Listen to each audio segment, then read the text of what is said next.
En restaurant, près de la moitié des matières résiduelles pourraient être compostées. La collecte des déchets coûte de plus en plus cher, mais beaucoup de municipalités offrent la collecte des matières compostables à faible coût pour leur commerce. De nombreux restaurants se décident à mettre en place une collecte de compost. Cette capsule se veut un accompagnement au changement. Elle vous présente le cas de 3 types de restaurants différents. Pour que ça se passe bien, il faut que les employés participent et comprennent bien. Voyons comment ça se passe chez les restaurateurs.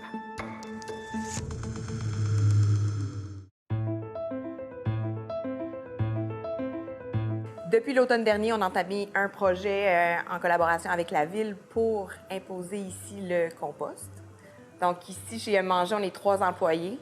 Et puis, c'est sûr que chaque jour, quand on travaille, tout ce qu'on cuisine qui peut être composté, c'est fait par chacune de nous. Le fait d'avoir ici le compost maintenant nous permet de réduire les déchets énormément, ce qui fait que on a le recyclage, le compost, les poubelles sont très, très, très minimes, puis on perd rien. Parce que ce qui n'est pas composté, nous, on peut le réutiliser, que ce soit pour faire un bouillon ou autre. Tout ce qu'on a, on ne perd pas. Puis ce qui doit être jeté, est jeté tout simplement. Dans mon ancienne vie, je travaillais pour le bureau chef, puis on avait déjà commencé à faire, je pense en 2011 environ, à instaurer le compost. Je travaillais sur ce projet-là. On accompagnait les franchisés, les employés vraiment à mettre en place. On leur disait où mettre leur poubelle, de quelle façon c'était le plus facile, qu'est-ce qui allait aux déchets, aux résidus ultimes, qu'est-ce qui se recyclait. Fait que c'était vraiment de les accompagner pendant quelques jours. Que ce soit à la plonge, les serveuses, quand ils rentrent de la salle à manger, ils ont vraiment 2 poubelles pour le compost. Fait que tout ce qui est dans l'assiette du client se composte pour la plupart, à part vraiment les petites choses. Mais eux autres, la façon qu'ils ramassent leur table maintenant, ils ont appris à mettre tout ce qui allait aux déchets dans une assiette, puis tout ce qui était le reste, ça s'en allait au compost. Fait que c'est vraiment des façons de travailler qu'on s'est mis en place, puis l'accompagnement qu'on leur donnait, c'est vraiment ça, tu sais, de débarrasse ta table comme il faut, puis ça va être beaucoup plus facile quand tu vas arriver là-bas. Tu n'auras pas à jouer dans tes choses. On a des affichages, c'est sûr, là, on les voit pas parce que ça fait longtemps, mais j'en ai encore dans le coin de la plonge, surtout pour les nouveaux employés. On a des affiches qui leur disent qu'est-ce qui se composte, qu'est-ce qui se recycle, qu'est-ce qui va aux déchets, aux résidus ultimes. On a un petit jeu de cartes aussi qu'on avait donné aux employés pour commencer. Fait qu'eux autres, ils ont différentes photos qu'on avait pris des choses dans le restaurant à jeter. Puis ils devaient dire c'est où ça allait, dans le déchet, dans le recyclage ou dans le compost. Fait que c'était une façon par le jeu d'apprendre à connaître la collecte à 3 voies. Au départ, quand on a commencé, c'est sûr qu'ils avaient vu ça comme super gros puis que c'était pour être bien compliqué. Mais à un moment donné, nos mœurs, c'est dans notre façon de travailler. Même quand il y a un nouveau maintenant, on lui dit qu'on fait du compost, on leur identifie les poubelles. Puis c'est pas une tâche, pas une lourdeur pour eux autres. Je pense qu'au début, on était beaucoup d'avance, ça fait quand même 6 ans. Les gens avaient pas, on le faisait pas à la maison, tu sais, c'était vraiment peut-être méconnu. Là, je pense que c'est beaucoup plus facile avec les employés, même quand c'est des nouveaux qui commencent.